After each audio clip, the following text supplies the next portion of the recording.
Okay.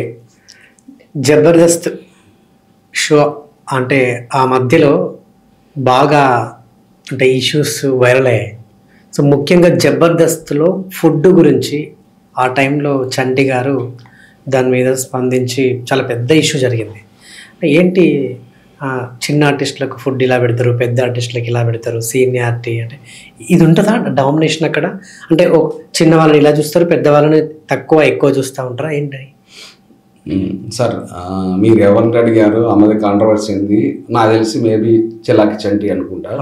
వాడు నాకు ఫ్రెండే, ఎరారు అనుకున్న ఫ్రెండే. సో ఒకటి సార్, ఇక్కడ జబర్దస్త్ నుంచి వచ్చిన వాళ్ళల్లో చాలామందికి లైఫ్లు సెటిల్ అయిపోయినాయి. అంటే బైక్ కూడా లేని వాళ్ళు బైక్ ఉన్న వాళ్ళు కారు కొనుక్కోవడం, ఇల్లు కూడా లేని వాళ్ళు ఇల్లు కొనుక్కోవడం, సొసైటీలో వాళ్ళకంటే ఒక పేరు రావడం, పెళ్లి చేసుకోవడం, హ్యాపీగా లైఫ్ లీడ్ చేస్తున్నారు చాలామంది. అంటే వాళ్ళ అమ్మగారు నాన్నగారు తర్వాత జబర్దస్త్ని గుర్తుపెట్టుకున్న రేంజ్లో జబర్దస్త్ చాలామందికి హెల్ప్ అయింది. అందులో వీడు చంటి కూడా ఒకడు. వాడు కూడా చాలా కష్టపడి వచ్చిన వ్యక్తే. ఇవాళ ఇప్పుడు నేను చెప్పిన నీడ్స్ ఏమున్నాయో, కారు, ఫ్లాట్ అన్నీ వచ్చేవాడికి కూడా. బట్ వాడు ఎందుకన్నాడు అనేది వాడు విఘ్నతకు వదిలేస్తాను. ఒకటైతే వాడు అనేది 100% తప్పు, ఇదైతే ఖండిస్తాను. ఎందుకంటే మల్లెమాల అనేది మన అమ్మ లాంటిది. నేను ఇదివరకు కూడా వేరే ఛానల్స్లో చెప్పాను. సో మన అమ్మ ఎలా మనకు అన్నం పెడుతుందో అలా మల్లెమాల అలానే అన్నం పెట్టింది ప్రతి ఒక్కరికి.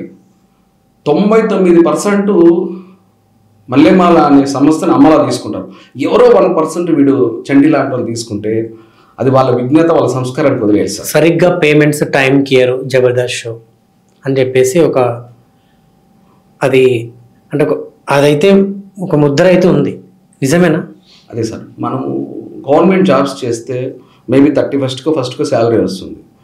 అలా ఎంత కరెక్ట్గా శాలరీ గవర్నమెంట్ మనకు పే చేసేదో అంతకంటే కరెక్ట్గా వీళ్ళు మాకు పేమెంట్ ఇచ్చేసేవాళ్ళు. టీమ్ లీడర్స్ మాకు ఇచ్చేసేవాళ్ళు.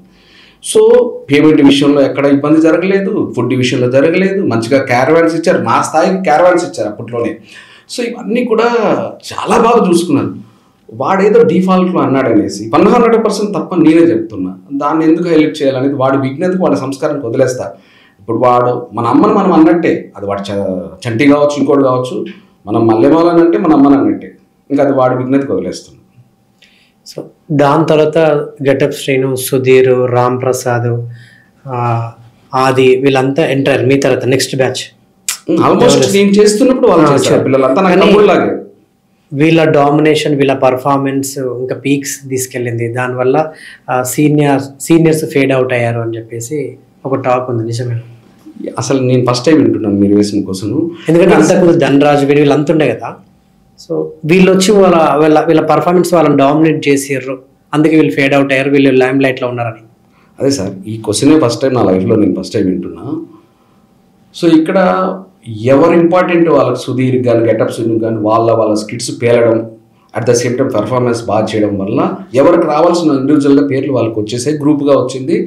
ఒక టైంలో సినిమాలతో బిజీగా ఉండడం వల్ల కొంతమంది గ్యాప్ తీసుకోవడం, కొంతమంది పర్మనెంట్గా వెళ్ళిపోవడం ఇలా జరిగింది తప్పనిచ్చి వీళ్ళకి ఎక్కువ వచ్చింది, వాళ్ళకి తక్కువ వచ్చింది.